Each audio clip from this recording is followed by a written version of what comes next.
We enter into the teaching profession because we have an idea and a desire to make an impact with young people. Every day we wake up looking forward to make a difference in the life of young people.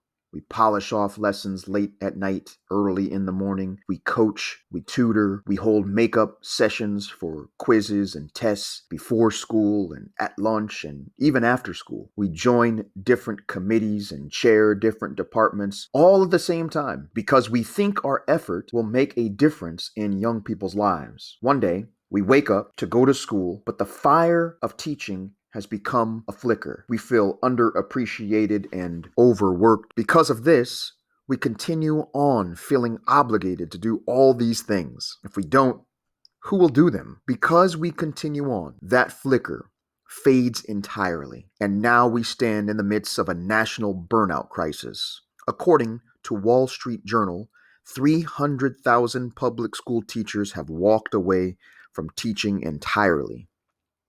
The system and culture at large are sounding the alarm until finally we begin to take Gary Keller's advice and focus in on the one thing, just as he exhorts us to do in his book entitled The One Thing.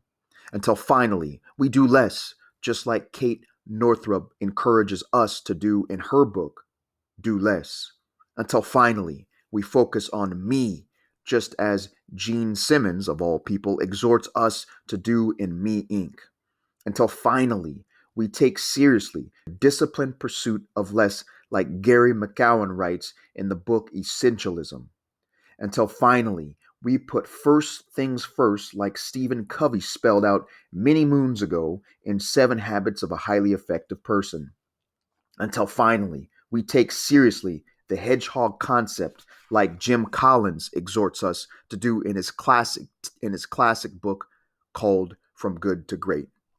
To bring that which has faded back to a flicker, and the flicker to a roaring flame once again, we must reduce our efforts back to the most essential, the most important, the first things first that teachers ought to do.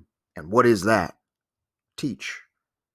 As a veteran colleague used to tell me on those difficult days of being a teacher, reduce everything down to one thing and just teach. Tell the people whom you feel obligated to do things for outside of classroom and learning time, tell them this: I just teach.